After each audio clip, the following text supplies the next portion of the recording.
દરેકે દરેક સમસ્યાનું સમાધાન છે તમારું હસતું રહેવું.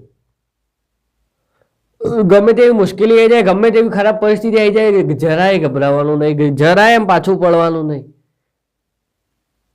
આપણે હે ને પાછા પડી છે. આપણા કાચીમાના રોટલા થોડા ખાધા છે. કાચીમાના રોટલા ખાધા હોય પાછા પડે અને ગભરાય. ગમે તેવી ખરાબ તકલીફ આવી જાય, ગભરાશો બિલકુલ નહીં. અને હું તો કહું છું, દરેકે દરેક પરિસ્થિતિમાં હસતા રહો. તમારા માથે દુઃખનો પહાડ આવી ગયો, દુઃખનો પહાડ, તો એ ગભરાશો નહીં. જો ગભરાઈ ગયા તો એ પહાડ ચડી શકશો બિલકુલ નહીં. તમે હું ગમે તે હોઈએ, હું બેઠો બેઠો માઇકમાં બોલે જતો પણ હું મારા ઉપર પણ એ વાત લાગુ પડે કે ગમે તેવો દુઃખનો પહાડ આવી જાય તો ગભરાવાનું બિલકુલ નહીં. સમય સમયે બધું સારું થઈ જ જાય, પણ શું એના માટે રાહ જોવી પડે. આપણને એવું એક હાલ થઈ જાય, ના થાય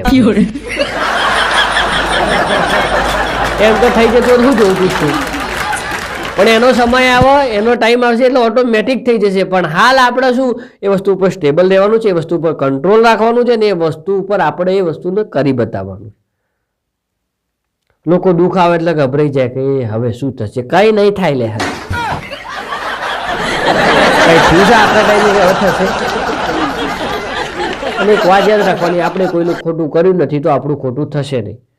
આપણા કોઈકને અમે હળીઓ કરી આવ્યા હોય તો પછી આપણા ભોગ.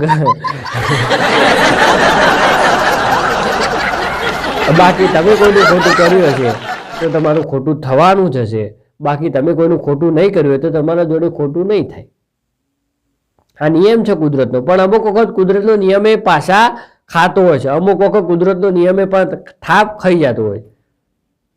અને એ છે આપણા કર્મો, આપણા હાલ વર્તમાનના કર્મો. તમે પેલા જન્મમાં બહુ સારો કામ કર્યો છે, ચલો આ જન્મમાં તમે બહુ સારો કામ કરતા આવ્યા છો, પણ મન પેલા તો સાફ જોઈએ છે બાપુ. કોઈ પણ વ્યક્તિ એ સફળ ત્યારે નહીં થતો કે એના જોડે માલ છે, એના જોડે પ્રોપર્ટી છે, એના જોડે ગાડી છે, બંગલો છે. એ સફળ નથી. એ સફળ ત્યારે છે કે એ મનથી ચોખ્ખો છે. ભલે હું તો કહું છું એના જોડે ગાડી રહ્યા, બંગલા રહ્યા, રૂપિયા રહ્યા, પણ મનમાં નકરો મેલ ભર્યો હોય તો હું તો કહું છું માળામાં જઈને મૂક્યા બાજુ.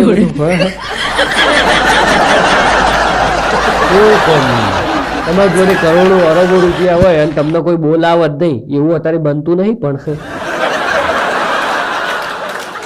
અત્યારે તો માલ હે તો મોહાબત હે, પછી ભલે ને કાળો ચોર જ ચમ ના રહ્યો. આ છે અત્યારે માલ હે તો મોહાબત હે. વ્યક્તિ ગમે તે કેવો ના રે. હું તો કહું ચોરી કરી લૂંટીને ચમ પૈસા નહીં લાવતો તો એ બધા એને બોલાવશે. અને ઈમાનદારીથી રહેતો છે ને જે માણસ અત્યારે ઈમાનદારીથી ઈમાનનું ખાતો હશે એને કહેશે આ તો આવા ઠીક છે. આ પરિસ્થિતિ હાલની છે. આ પરિસ્થિતિ હાલ સર્જાઈ રહી છે. હાલ આ પરિસ્થિતિનો શું કહેવાય ભોગ આપણે બધા બની રહ્યા છીએ. અને હવે બધા જમાના ગયા જ જાય. હું દરેક અમાર તો બોલતો જાઉં છું કે બધા જમાના ગયા છે કે લોકો તમારું મન જોઈને તમારા ઘરની મહેમાનગતિ કરે. ના, અત્યારે લોકો મકાન જોવો છે કે ભાઈ સારું ટાઇલ્સો વાળું છે, હા કે મકાનમાં કે શું કહેવાય મસ્ત છે, પીઓપી બીઓપી એ ફર્નિચર કરાયું છે 10-15 લાખનું, તો આના ઘરની મહેમાનગતિ કરાય કે. આવું થઈ ગયું છે અત્યારે. લોકો તમારું મન જોઈને નહીં પણ તમારું મકાન જોઈને તમારી મહેમાનગતિ કરતા થઈ ગયા. પણ આપણા બધું કહીએ ખોટું પડે.